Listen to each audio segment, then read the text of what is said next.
Nós já nos emocionamos muito com o presente musical. Obrigado, Ana. A gente se lembra que no capítulo 30 do livro Boa Nova é descrito, logo após o desencarne de Maria de Nazaré, ela se direciona às catacumbas romanas, onde ali estavam reunidos os cristãos. Muitos desses foram levados ao cárcere, e ela se dirige a esses cárceres para inspirar as músicas, os hinos evangélicos, fazendo menção à sua vibração nessa casa e a essa continuidade de inspiração no trabalho de todos vocês que vibram conjuntamente com a Luana aqui nesse momento musical. Bom, primeiro agradecer a todos por estarem aqui, e nós estamos muito felizes. Todas as vezes que a gente é conduzido pela espiritualidade a uma casa e a gente sabe que está reencontrando irmãos que saem da mesma família espiritual, assim como um dia aconteceu com a Moniquinha, esses laços são de eterna amizade, e nós sabemos que aqui temos um reencontro. Como a gente vai falar desse tema tão importante? Tem muitos caminhos. Eu adoro falar sobre o Evangelho de Mateus. Mateus tem uma peculiaridade. Ele é um fariseu. Mateus era um cobrador de impostos, altamente letrado. Ele tem o conhecimento da lei judaica e da lei romana em conjunto. Quando ele escreve o seu Evangelho, ele faz uma tese. Ele escreve sob a lógica de hoje, constituída em um compêndio de livros que se chama Talmud. Nós tivemos a oportunidade de estudar há alguns anos o Talmud. Então, a linguagem tanto de Mateus quanto de Lucas, que tem o seu evangelho ditado por Maria e Paulo, são dois evangelhos que nós sentimos uma afinidade muito grande no entendimento. Mateus ele é muito lógico dentro da sua construção textual. E nós encontramos o texto de Mateus sendo colocado com capítulos, com versículos, lá no século V, pela igreja bizantina. Ou seja, quando nós encontramos o texto original, ele é totalmente corrido, ele não tem essas divisórias que nós encontramos. E qual é a proposta de Mateus no primeiro ponto? Demonstrar a qualquer judeu que abrisse o seu evangelho que Jesus é o Messias. Então ele coloca isso como teses e respondendo perguntas que poderiam ser questionamentos à legitimidade não profética de Jesus, porque isso é inegável, mas ao messianato do próprio Cristo. Então, Mateus tem toda essa preocupação. E a gente escolheu aqui uma sequência do Evangelho que está subdividida no capítulo 8 do Evangelho de Mateus. Primeira dessas curas, Mateus descreve que Jesus, caminhando em um local mais afastado. Por que um local mais afastado? Porque nós vamos nos deparar com um leproso. Os leprosos, como assim descritos ao tempo do Evangelho, hoje a gente já não usa mais essa expressão, mas os leprosos, eles eram obrigatoriamente colocados, segregados, para que não houvesse o contágio. Mas essa lei, ela se encontra inserida no livro de Números. Vamos entender. Se existe um risco de contágio, o que Mateus propõe quando Jesus toca aquele leproso? Mateus está dizendo, Jesus é um espírito que se encontra acima da condição de encontrar impurezas, principalmente de um leproso. Quando a gente encontra o livro de Números, nós vamos encontrar essa doença estando correlacionada com alguns aspectos. Quais são esses aspectos? Moisés possui a sua irmã Miriam. Miriam, ela começa a se preocupar com o relacionamento de Moisés. E ela faz uma fofoca. Ela levanta uma maledicência contra o relacionamento de Moisés. Quando ela faz essa maledicência, ela contrai lepra. Estou colocando lepra, mas a palavra no hebraico e a palavra do evangelho não é lepra. A palavra é tsaraat. Tsaraat é qualquer tipo de enfermidade na pele. Então, por exemplo, eu quando fico nervoso, estressado, eu começo a descamar aqui, me dá caspa, imediatamente, qualquer nível de estresse. É só comigo? Ou tem outras pessoas aqui que acontecem isso? Faz assim ou assim? Então assim, né? Muita gente fazendo assim. E isso que está descrito lá no texto de Números tem um profundo significado científico nos dias de hoje. Por quê? Quando se analisa um folículo embrionário, aquilo que dá origem à epiderme e à derme, a nossa pele, é o mesmo que dá origem ao nosso sistema nervoso. Ou seja, existe uma interconexão e uma facilidade de somatização em todos os aspectos psíquicos, principalmente para a lepra. Isso a gente vai descobrir agora no século XX. Mas lá no texto de Números vai estar sendo anunciado para nós. Olha, cuidado com o que você pronuncia sobre os outros. A maledicência pode trazer graves enfermidades e aqui, níveis de impureza espiritual dentro do judaísmo. E será que hoje os espíritos amigos dizem o mesmo? Uma amiga querida nossa, Dona Leida Lúcia, precisa de vir aqui. Ela trabalhou 15 anos com o Dr. Fritz, com o médium Zé Arigó, e ela nos contou que certa feita fez a seguinte pergunta para o Dr. Fritz: o que mais adoece as pessoas? Ele fala: a maledicência.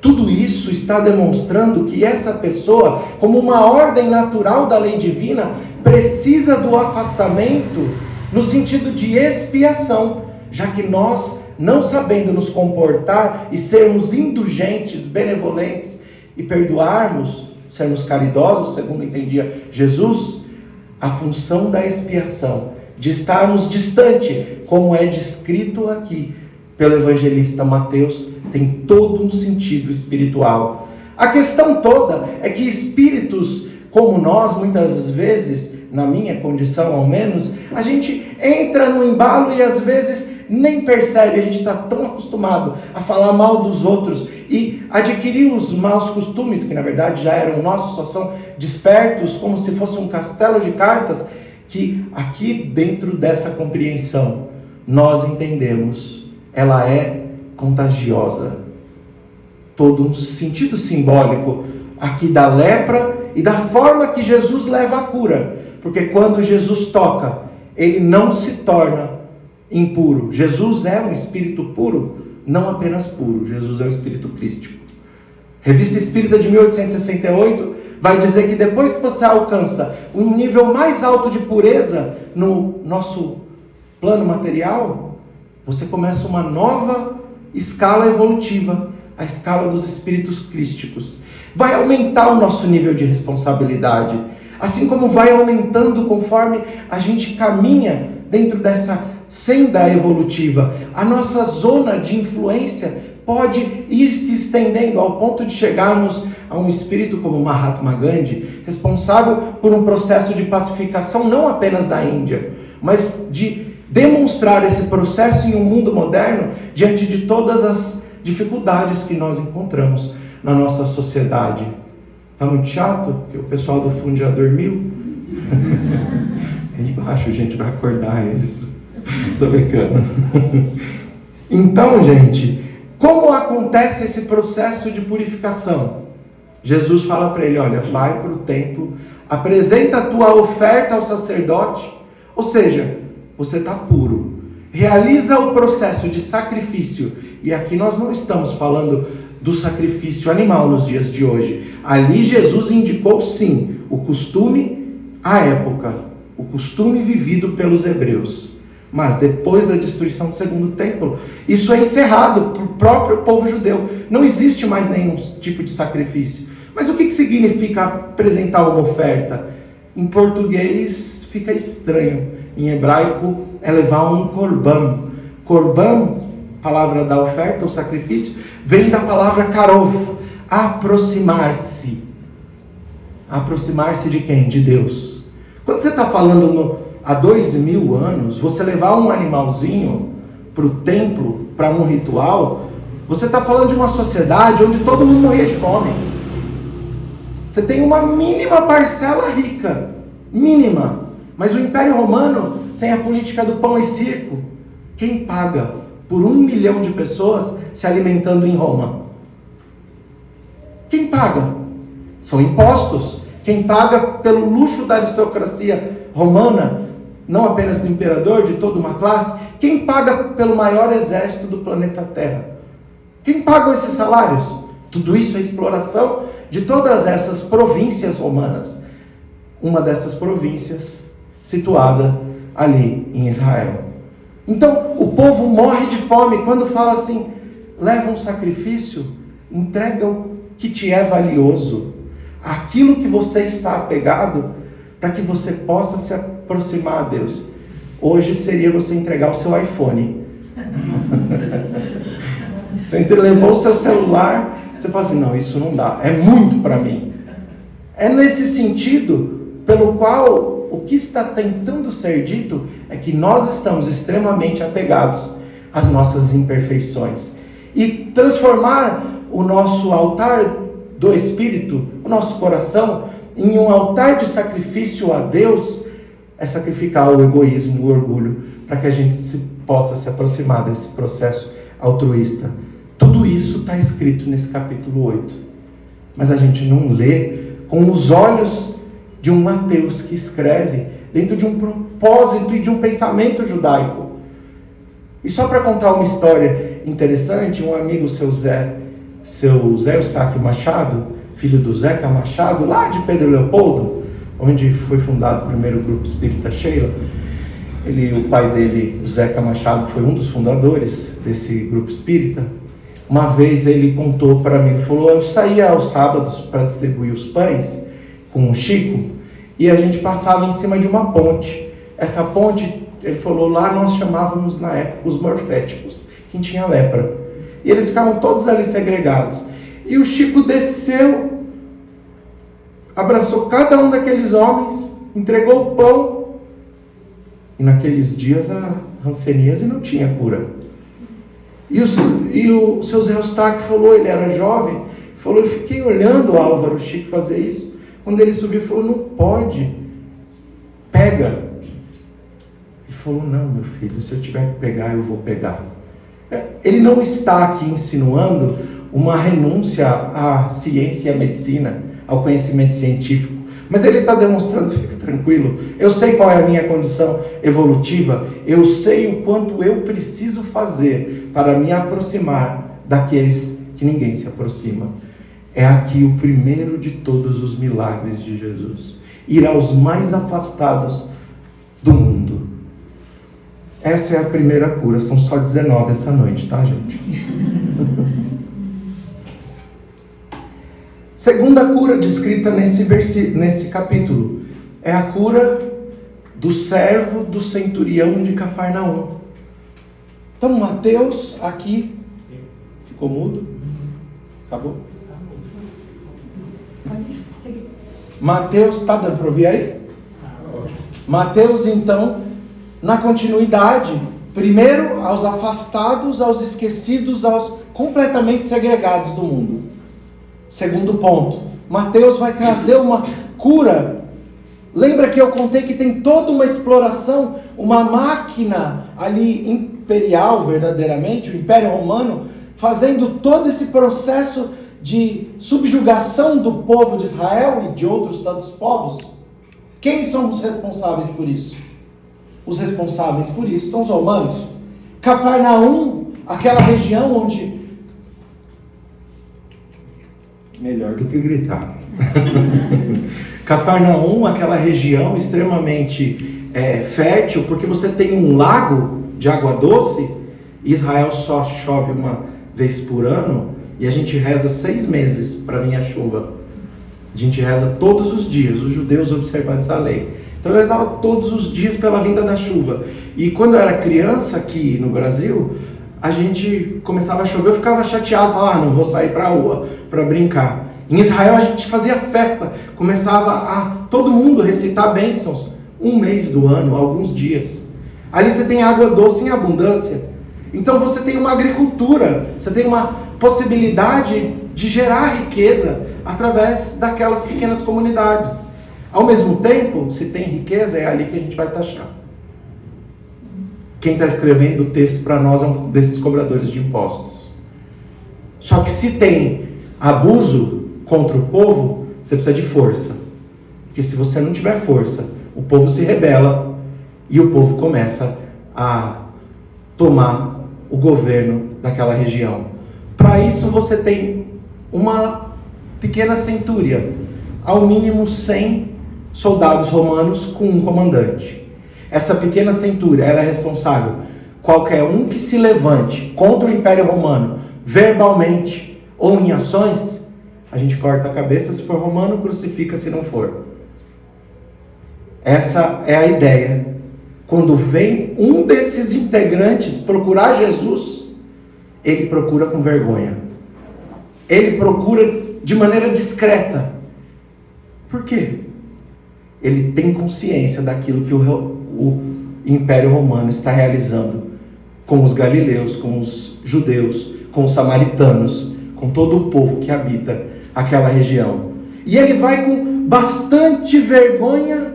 E Jesus, então, eu vou até a sua casa para curar o servo, o teu servo.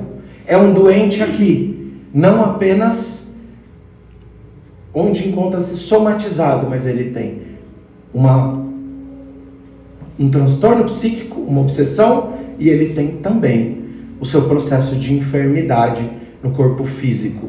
Então nós estamos diante de Jesus falando, eu vou até a sua casa. Ele fala, não, eu reconheço a minha condição, eu tenho aqueles que eu ordeno e realizam o que eu peço.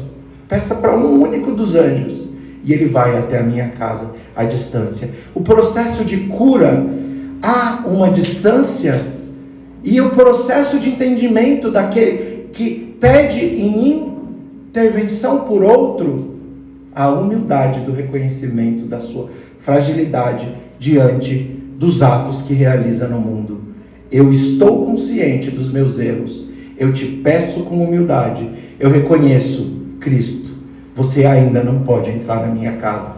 E o que ele diz diante de toda essa humildade, de quem na realidade estava na condição de um subjugador?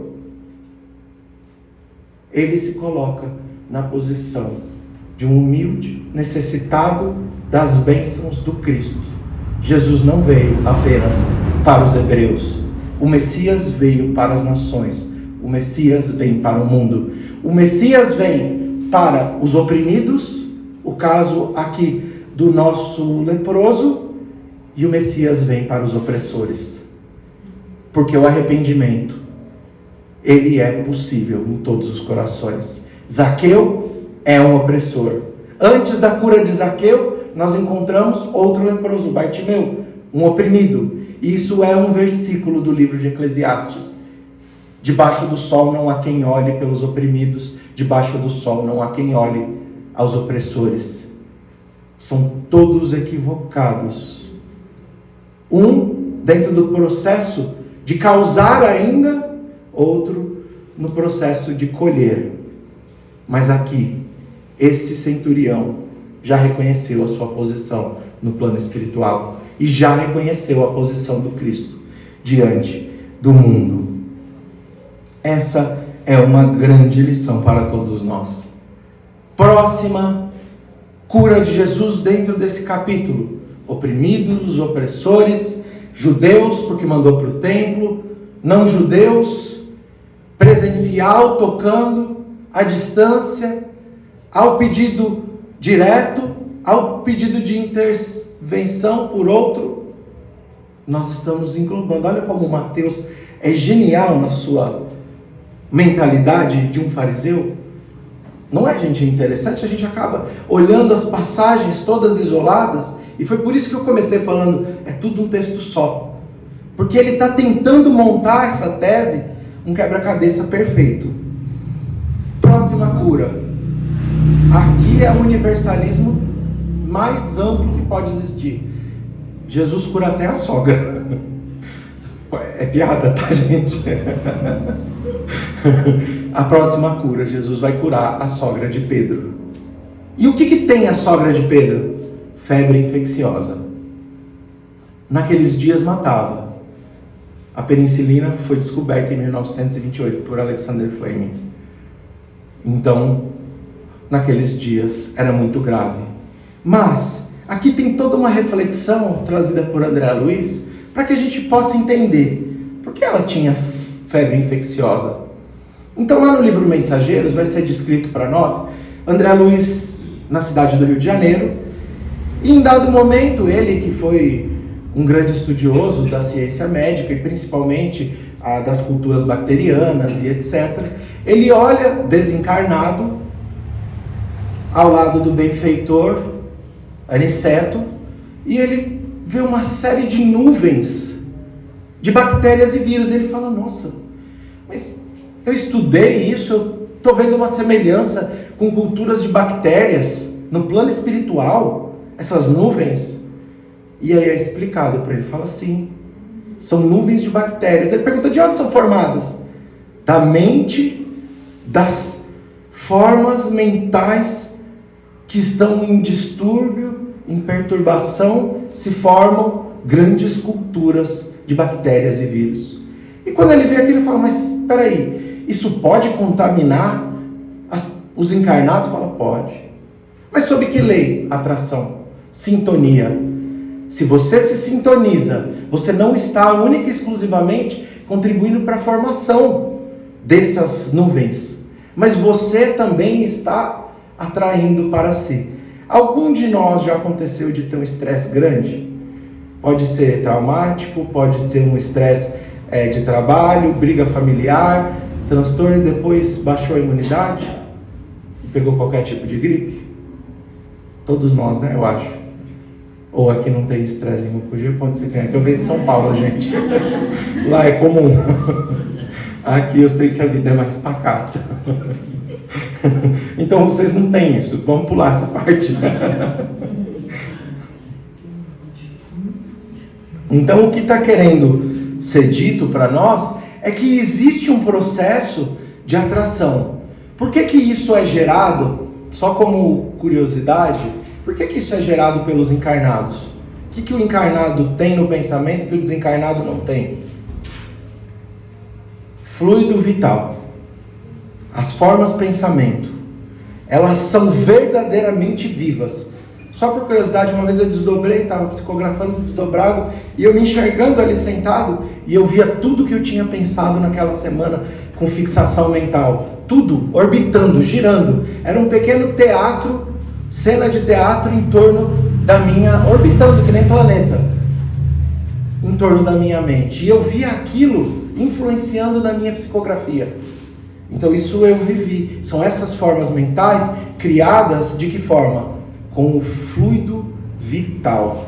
Nós vivos, nós temos uma força de pensamento que ela gera no plano espiritual um diferencial para o desencarnado. Só que se tivesse só essa aproximação, estava fácil. Mas lá no livro Missionários da Luz, vai escrever um caso, André Luiz, junto com o benfeitor Alexandre, de uma família que está no centro espírita. Essa família está no centro espírita, ali recebendo, participando de um estudo. André Luiz olha para aquela família e fala: nossa, que nível evolutivo.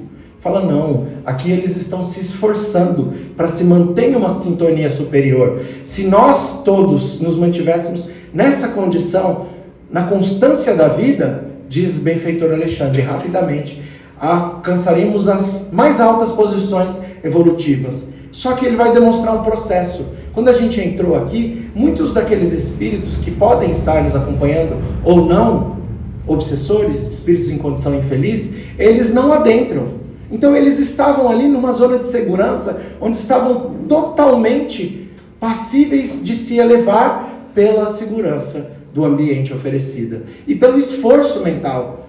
Só que é descrito que termina a reunião, eles saem do centro. Quando eles saem do centro, um daqueles jovens, que era mãe, filha e filho, o filho, aproximam-se 3 entidades.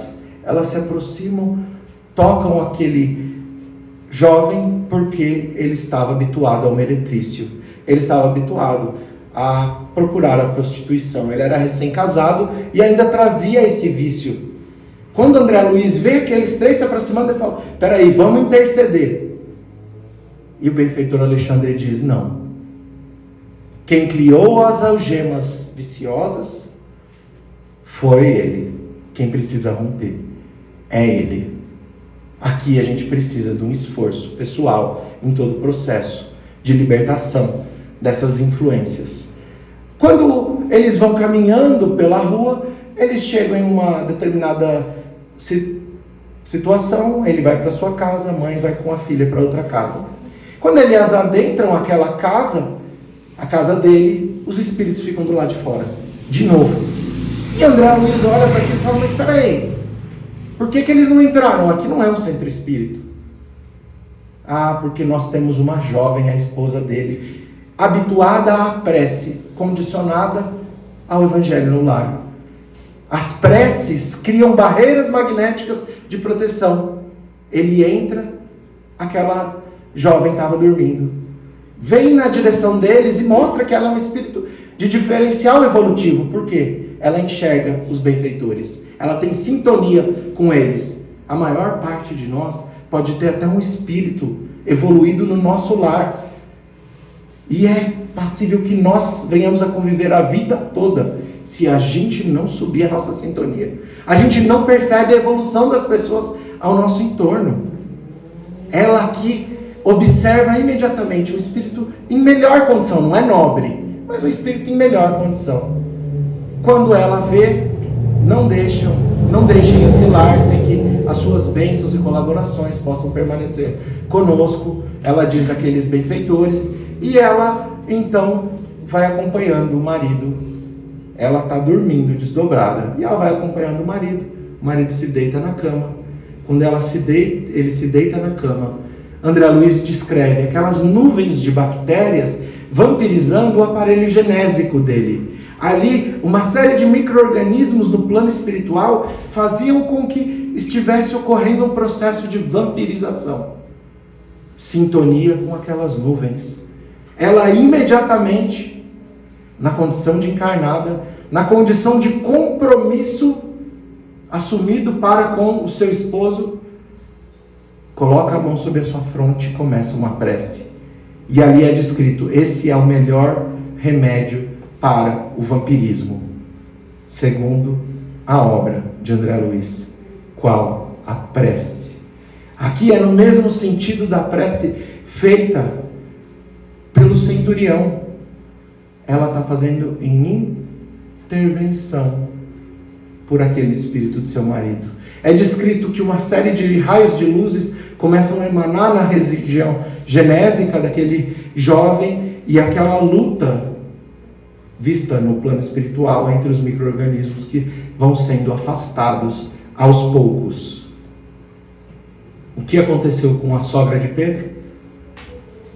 Infecção fluídica. Os seus pensamentos, provavelmente, é uma hipótese, eu estou dando uma interpretação ao Evangelho, tem mais 69 pelo menos. Então, uma hipótese, a sua condição vibracional a colocou em uma posição onde todos aqueles micro-organismos passam a vampirizar. Até que ponto? Até que ao ponto de deixá-la com uma febre infecciosa. Quando Jesus se aproxima, através de uma única prece, ele consegue fazer com que todo aquele processo de vampirização, de obsessão, seja rompido, todos aqueles laços. Olha o nível da prece de Jesus. Só ele pode fazer? Não. Vós sois deuses, podeis fazer tudo aquilo que faço e muito mais. A jovem fez pelo seu esposo. Outro processo de cura que naqueles dias era tido como milagroso. Porém, quando a gente está diante de todo esse processo, aqui o Evangelho está deixando uma dica para nós. Todos aqueles que estão adoecidos psiquicamente ou organicamente estão na condição de estarem sendo os causadores das suas enfermidades. Vamos entender isso? Então, livro Pensamento e Vida, Emmanuel. A saúde denuncia a condição do morador. Olha a sua saúde. Só para vocês saberem, em São Paulo, eu não sei como é, lá a gente mede a saúde pelo tamanho da bochecha. Então eu estou muito saudável. Aqui eu acho que é diferente. Aqui é tamanho da barriga. É da barriga. Você está bem. Eu também tô saudável. Você tá... Não demonstra nenhum excesso para nós lá, tá, gente? Então ele vai dizer, toda falta acometida contra a lei divina gera perturbação, onda de perturbação. Essa onda tem ressonância em nós mesmos. Através do quê? Processo de culpa e necessidade de reparação, expiação e depois reparação. Isso é o que Emmanuel está dizendo. Então ele vai falar, olha, a cólera, o desespero, a crueldade, a intemperança, tudo isso cria zona mórbida. A inveja. Só para a gente saber, quem tem inveja aqui? Só faz assim, não precisa levantar a mão alto, não. A gente ainda é orgulhoso. Eu vou levantar. A gente tem inveja. Vou contar um estudo para você. Não precisa levantar as duas mãos, não, Mônica. Vou contar um estudo para vocês da Universidade de Tóquio. Foi feito um seguinte estudo. E eu vou fazer o experimento com vocês. Porque o cérebro, ele não determina o que é realidade e o que não é. Quando você está pensando, ele entende como realidade. Então eu vou contar uma história. Imagina vocês na escola, super bom aluno, deixa de brincar, faz todas as tarefas e vocês estudam com alguém, no caso eu era assim, que copiava as tarefas, não estudava, e a pessoa não se esforça. Chegava no dia da prova, o que vocês faziam? Estudavam, passavam dias e dias, fizeram faculdade, passaram no vestibular com muitas tardes de estudo, e a outra pessoa, o seu amigo, passando tudo com você, passando cola para ele. Você entra na faculdade na melhor de todas. O seu amigo entra numa faculdade bem ruim. Você continua estudando, seu amigo sempre no bar te chamando para a esbórnia. E você se esforçando, perdendo noite. Vocês vão para um processo seletivo. Quando chega no processo seletivo, vocês dois passam. Você vai ser chefe do seu amigo. Você já está acostumado a ajudar o seu amigo em todas as provas a vida toda? Você continua ajudando ele dentro do seu trabalho. E as pessoas começam a reconhecer o seu amigo como o melhor de todos os profissionais. Quando na verdade você sabe que você está falando tudo para ele, como ele deve fazer. Até o dia que o seu chefe chega e fala, você está despedido, o seu amigo vai ser o novo chefe da empresa. E todo mundo aplaudindo aquele reconhecimento. Mas no fundo, quem estava fazendo todo esse trabalho é você. O seu amigo já está com aquele carro maravilhoso, com um apartamento. Aqui não tem apartamento. Com uma casa, já comprou uma cachoeira. Pronto. Só para ele. E você, na sua condição, passando dificuldade, você está tendo que pedir até dinheiro emprestado para ele para pagar as contas. Já está doendo? Está ruim? Vocês estão se sentindo mal? Sabe o que foi feito quando é realizada uma ressonância magnética 3 Tesla? Quando você se coloca no local dessa pessoa, sabe qual é a região do seu cérebro que vai doer? Que vai apontar um grande estímulo eletroneuronal? A região da dor. Por quê? É injusto. E aí começa a mudar a história. Todo mundo começa a ver que, na verdade, agora que ele está sozinho, não está dando para fazer. E esse seu amigo chega para você e fala, me desculpa, me perdoa, por favor, me perdoa, eu preciso de você. Eu vou anunciar para todo mundo na empresa que na verdade foi você que sempre me ajudou. Sabe o que aponta esse estudo? Sabe qual é o ponto do eletroestímulo cerebral que mais se manifesta? Prazer. Quando você é reconhecido como melhor. A dificuldade que a gente tem não é em se auto-reconhecer, é como os outros nos veem, é o que diz esse estudo. E a gente passa a entender que a inveja nada mais é do que uma dor no nosso espírito que se manifesta no nosso organismo e a depender, se nós não soubermos lidar com isso, vai causar na nossa atmosfera psíquica tanta vibração, tanta onda com reflexo de culpa que a gente provavelmente vai adoecer. É isso que diz esse estudo. Então ele vai dizer, quer saber de uma coisa? Emmanuel vai falar, tuberculose, câncer, lepra, ulceração, não é fenômeno primário, é um fenômeno secundário. O primário é o seu desequilíbrio e a sua forma de atingir a lei divina. Isso que está te adoecendo. E ele vai falar todos os sintomas mentais, ou seja, as doenças psicossomáticas, depressão, ansiedade, tudo isso vem da mesma condição. E ele vai falar, tem muito mais do que isso. As nossas formas de desequilíbrio mental, as nossas formas de processos de culpa, elas vão diretamente influenciar o processo de divisão celular. Sabe o que acontece quando uma única célula fala assim, eu não sei se eu sou músculo, eu não sei se eu sou osso, eu não sei o que eu sou. Se torna um câncer, um tumor. É isso que acontece. Emmanuel está falando, quer entender o processo do tumor? Do câncer? De todas as doenças? Olha para os seus pensamentos. Daqui se originam os processos patológicos multiformes. Nossas emoções doentias geram todos os estados enfermiços. Só que tem uma coisa aqui que Emmanuel não explicou nesse capítulo, mas a gente vai encontrar lá no livro Mecanismos da Mediunidade. Tá dando para entender alguma coisa, gente? Faz assim. Só um lado está entendendo. Então, em outro livro vai contar, peraí, Álvaro, mas tem gente que nasce com uma predisposição genética. Mas peraí, Álvaro, tem alguns casos de adoecimento que a gente encontra no processo do nascimento já manifestado, e vai estar escrito lá no livro Mecanismo da Mediunidade. Olha, quando a gente está encarnado, o nosso perispírito está célula a célula, junto com a carne.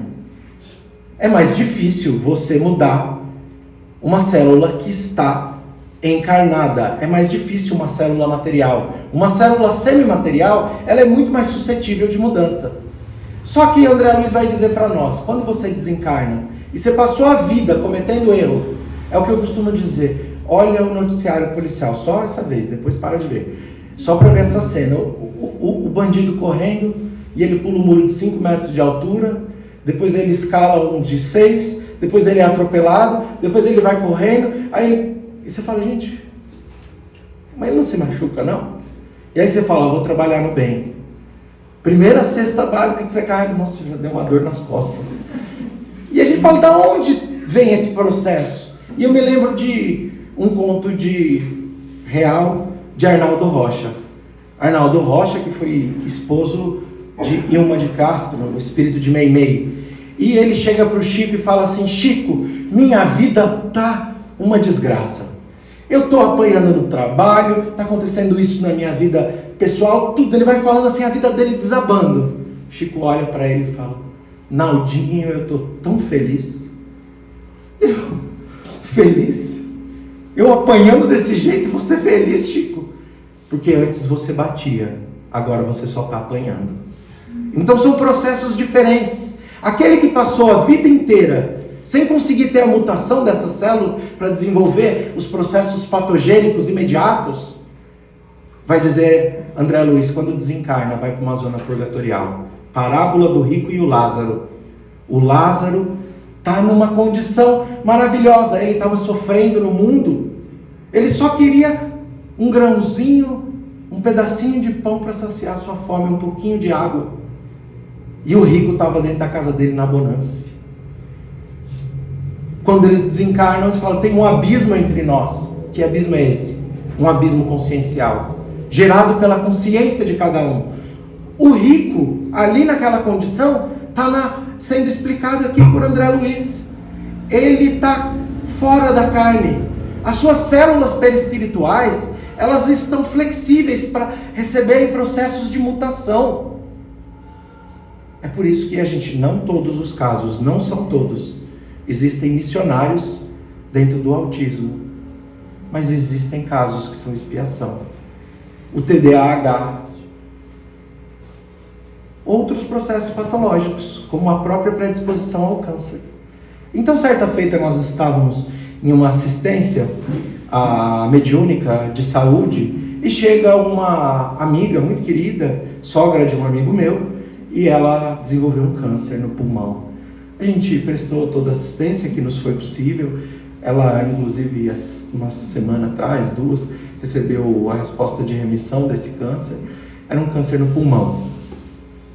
E ela falou: Álvaro, eu não sei de que forma, eu queria só entender uma coisa: por que eu desenvolvi esse câncer?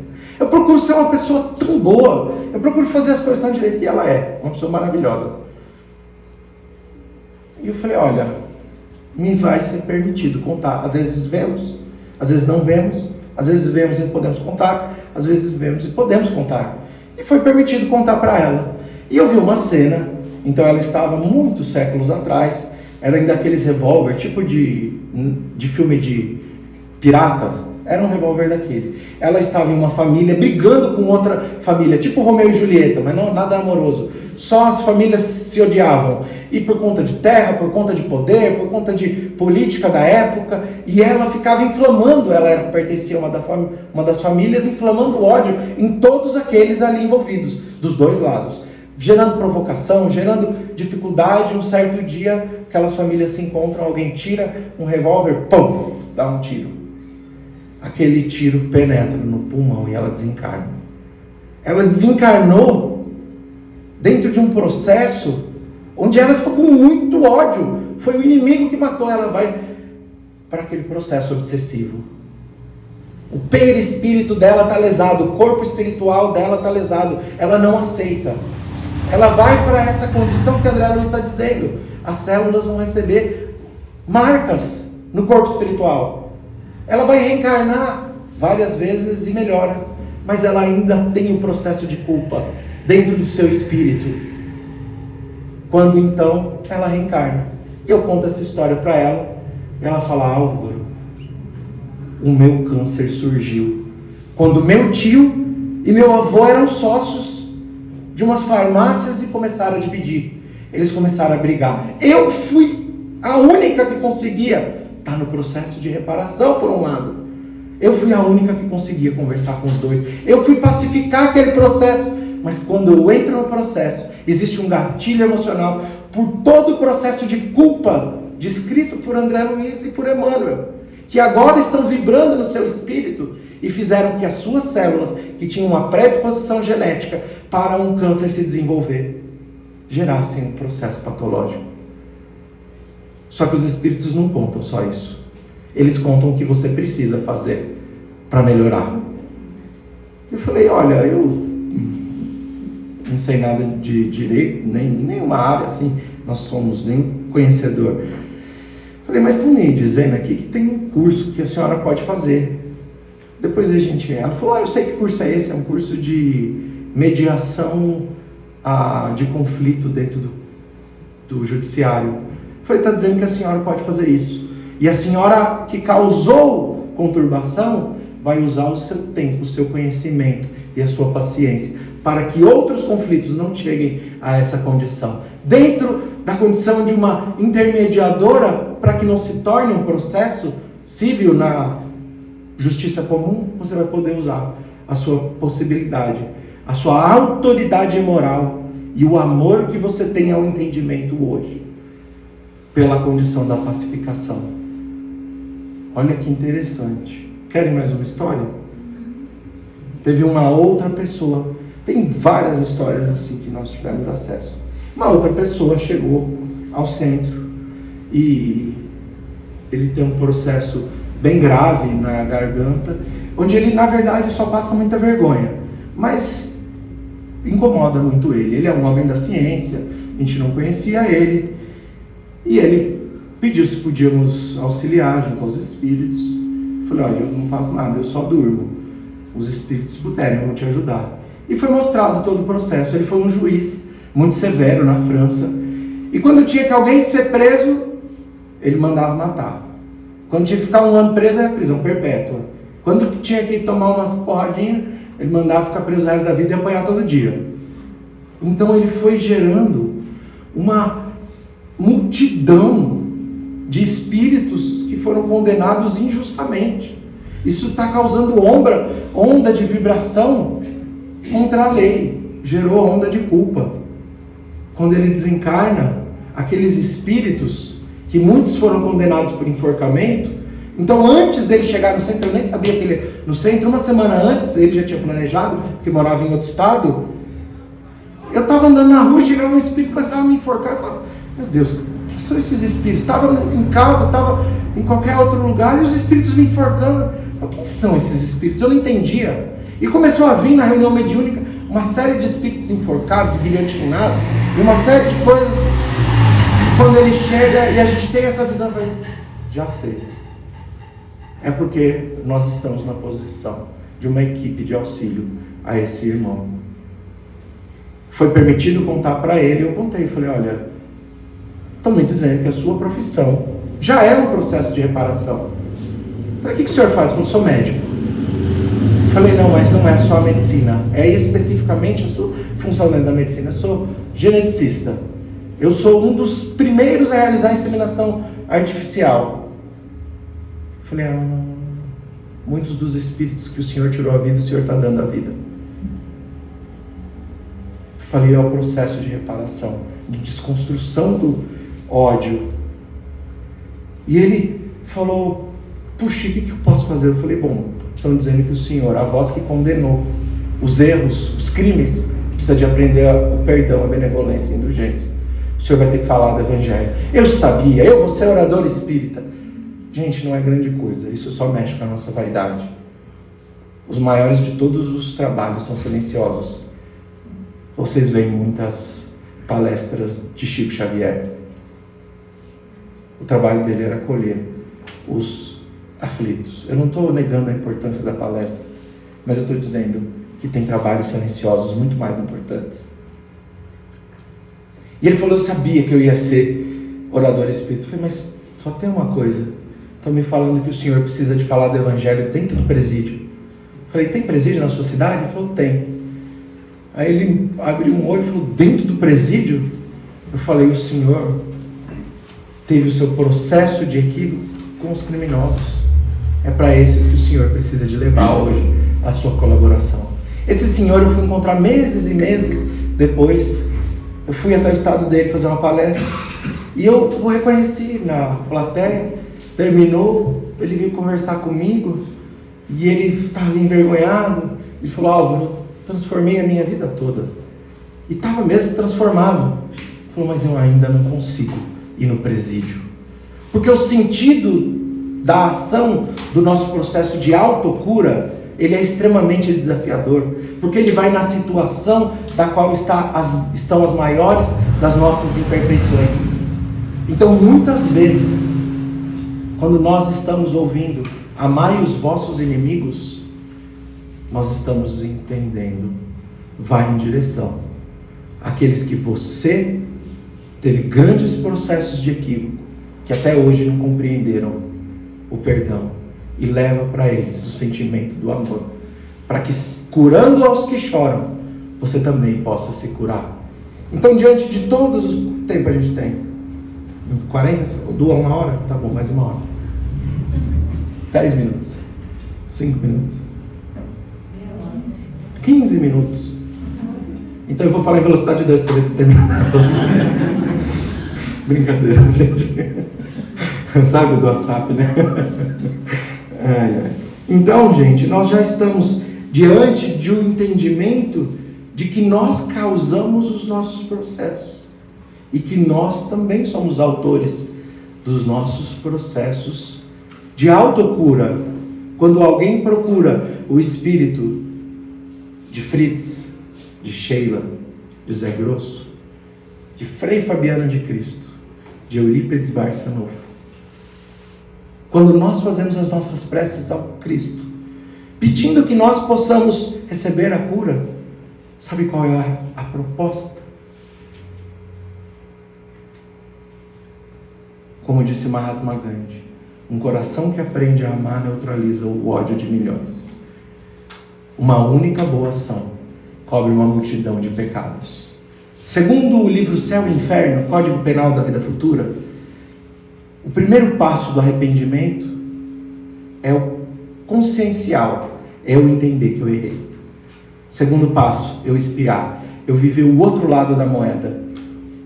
Terceiro passo é eu reparar.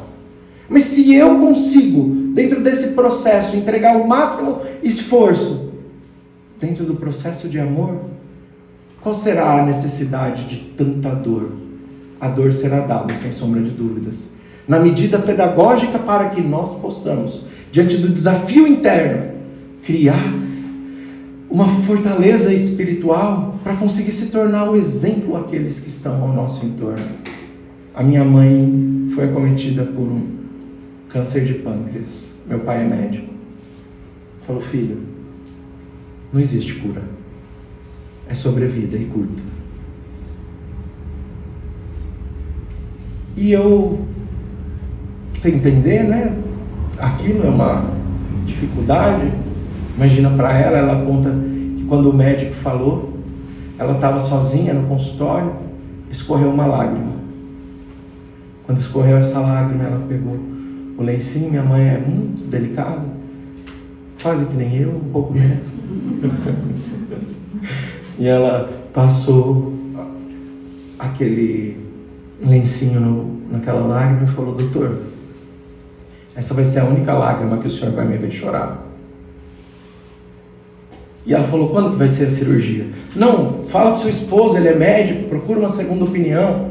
Falou: não, o senhor Deus colocou o senhor na minha vida para que o senhor pudesse me curar. A coparticipação dentro do processo da fé, aquilo que a gente enxerga em todos esses curados por Jesus. Ele falou: não, mas não é assim. Fala: não, doutor. Ele falou: a senhora não está entendendo. Só é menor que uma cirurgia cardíaca muito grande. Conversa com seu esposo. Ela falou: eu vou conversar, mas o senhor pode dar entrada em todos os documentos para o convênio, agendar essa cirurgia. Ela nem falou para mim, para os meus irmãos. Ela falou que ela ia tirar a vesícula. E quando eu voltei de Israel, eu morava lá, eu cheguei, minha mãe estava em casa, na maior de todas os processos de recuperação. Ela faz a cirurgia, uma cirurgia muito grande, tira um pedaço do intestino, do pâncreas, do fígado, de tudo que podia tirar. Ela tirou um pedaço. Não tinha muito, ela magrinha, que nem eu. Então, um pouco menos, vai. Ela é bem magrinha, então ela tirou um pedaço de tudo que ela podia tirar. Primeira coisa que ela faz na UTI: chega a enfermeira, ela acorda. Quando ela acorda: o que a senhora vai colocar no meu... Qual medicação é essa? Tal. Falou: isso é morfina, primeiro dia. Ela falou: é uma espécie... Ela falou: não, eu não aceito tomar morfina. A senhora não vai aguentar, pode chamar o médico. O médico falou: a senhora não vai aguentar, a senhora vai morrer de dor. Ela falou: eu preciso que a senhora tome o remédio. Ela falou: então eu vou aceitar 2 vezes e não mais. Ela falou: eu quero passar por cada fase desse processo, que ela não está num processo de masoquismo, ela é uma missionária nas nossas vidas. Meu pai vai visitar ela, primeiro dia, e ela fala: cadê o meu batom? Batom? Ela falou: eu preciso ficar bonita para sorrir para a vida. Uau. E ela o tempo todo dizia: eu vou ser curada. Ela teve uma melhora muito rápida, saiu da UTI rapidinho, foi para o quarto. Um outro médico ia fazer o acompanhamento junto com o cirurgião. Primeiro dia ele entra no quarto, vê uma senhorinha fazendo tricô. Cadê a paciente tal? Falou: sou eu. Ela falou: não, a paciente que teve a cirurgia tal. Falou: sou eu, doutor.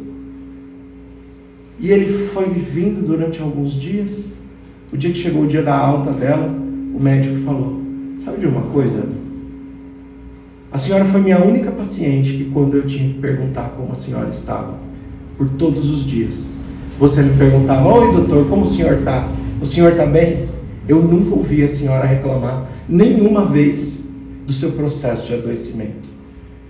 E o médico dela, já fazem 15 anos, ela é dirigente das nossas reuniões mediúnicas, ela é trabalhadora do nosso centro espírita, judia também, passou por um processo interior para compreender o espiritismo bastante grande. E diante de tudo que ela viveu, na última quimioterapia dela, meu irmão perguntou: mãe, Você já se perguntou alguma vez por que você? E minha mãe falou, não. Todas as vezes eu agradeci de poder estar sofrendo um pouco do que um dia eu fiz sofrer, sem conhecer o Espiritismo. E todas as enfermeiras, todos os médicos continuam amigos dela, e o médico dela, todo ano, quando ela volta para manutenção, para verificar, fala: eu penso na senhora todos os dias da minha vida. A senhora é minha única paciente viva dentro desse processo. 80% desencarna na cirurgia. Os outros 20, no máximo 1 ano de sobrevida. Eu penso na senhora todos os dias. O que ela pôde ensinar dentro do seu processo de adoecimento, que podia ter levado ao desencarne, mas de alguma forma a espiritualidade superior permitiu que Jesus pudesse tocar a sua vida, que os espíritos superiores pudessem oferecer a cura, e que diante da proposta dela de viver para entregar para o mundo um exemplo, foi permitido algo que as leis humanas não compreendem. E quando a gente tiver qualquer tipo de dúvida sobre se nós podemos ou não ser curados, talvez nós pudéssemos pensar qual é o caminho de merecimento e qual é o melhor caminho pedagógico a mim e a todos que estão ao nosso entorno. Para finalizar, eu vou contar a história bem rapidamente de um amigo espiritual que com 18 anos de idade ele teve artrite reumatoide, ficou totalmente paralisado. Ele andava em uma cama ortopédica. Ele ficou cego dos 2 olhos, tetraplégico, tinha que usar um saco de areia de 20 quilos no seu peito para amenizar as dores. Seu corpo tinha a sensação de que estava pegando fogo, tomava 20 comprimidos de Zordil por dia. Mas fundou uma creche, 2 centros espíritas, ditou uma série de livros e nunca reclamou do seu processo de dor. As pessoas olhavam para ele e falavam: você é Chico Xavier? Falava: não, o Chico é uma estrela, eu sou só um sapo na lagoa que a sua luz incide. Eu estou falando de Jerônimo Mendonça. Esse amigo espiritual que durante 35 anos pôde tocar o coração de todas as pessoas por onde passou.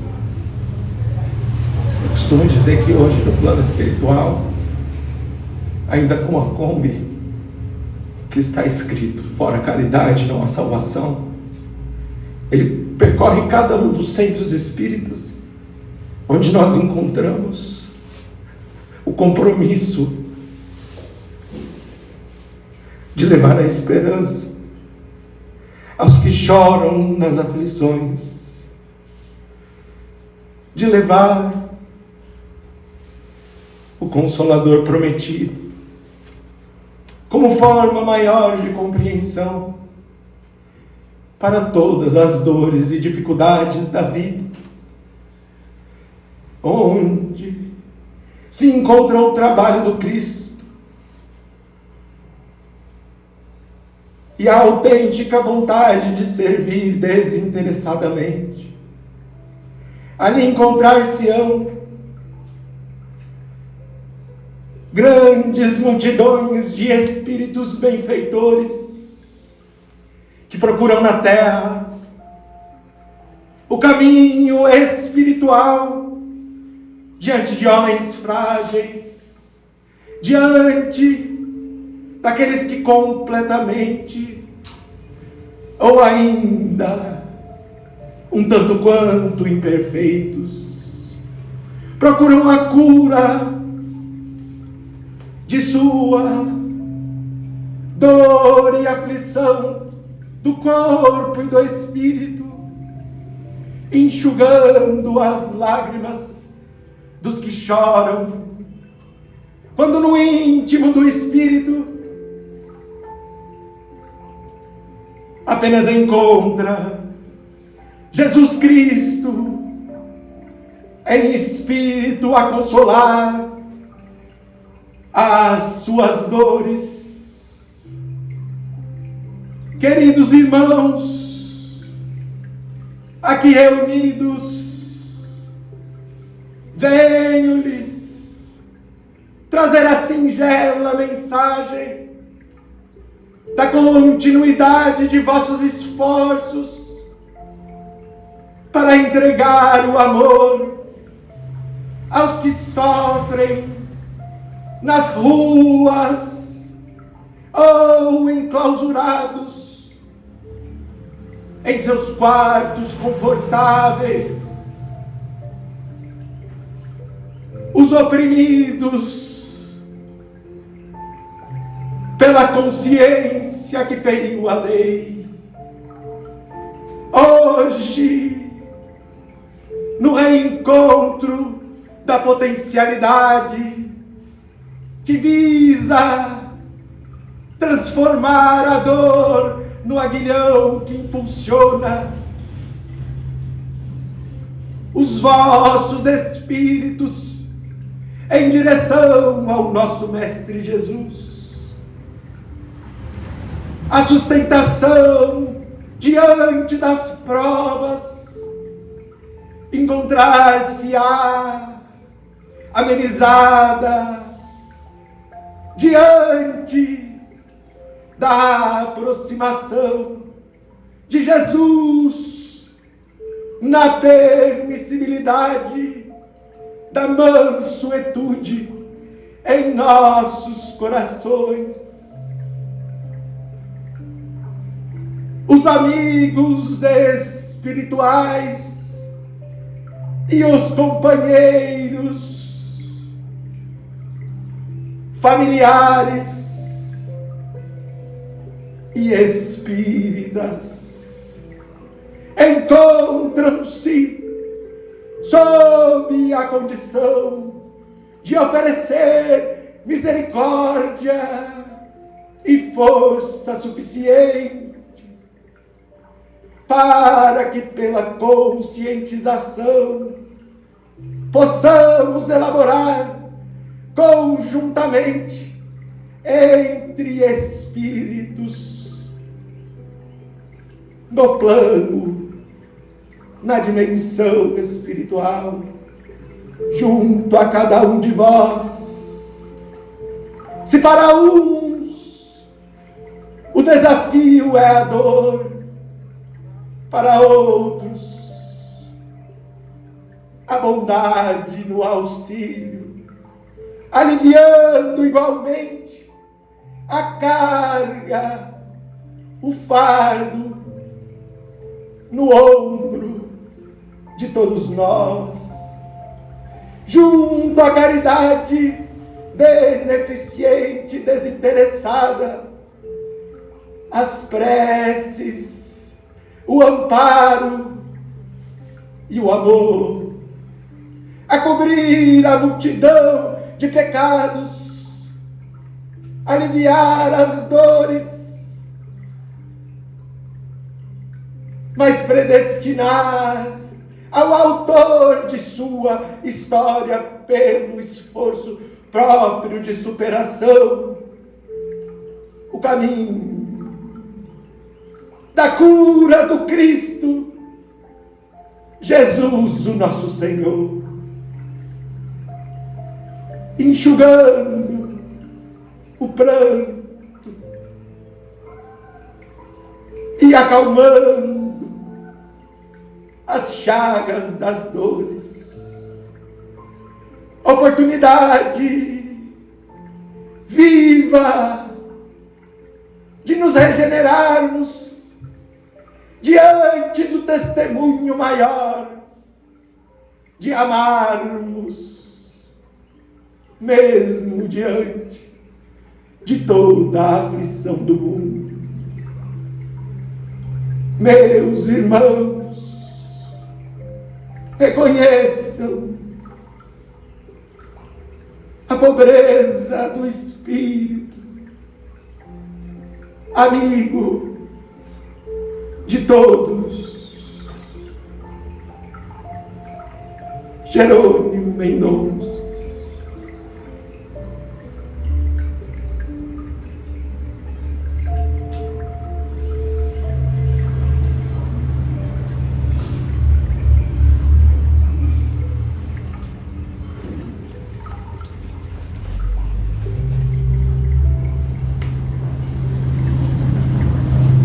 Fazei de mim instrumento de vossa paz.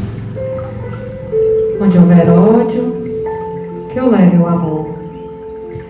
Onde houver ofensa, que eu leve o perdão. Onde houver discórdia, que eu leve a união. Onde houver dúvidas, que eu leve a fé.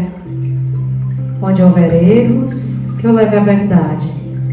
Onde houver desespero, que eu leve a esperança. Onde houver tristeza, que eu leve a alegria. Onde houver trevas, que eu leve a luz.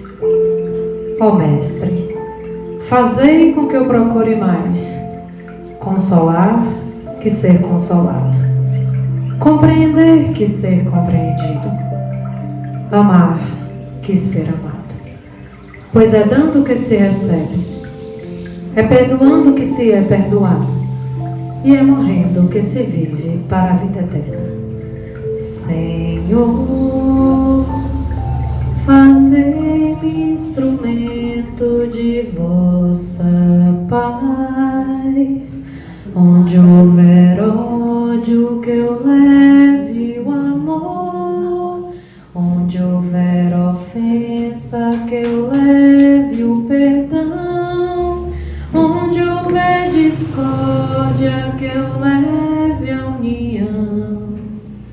Onde houver dúvidas, que eu leve a fé. Onde houver erros, que eu leve a verdade. Onde houver desespero, que eu leve a esperança. Onde houver tristeza, que eu leve a alegria. Onde houver trevas, que eu leve a luz.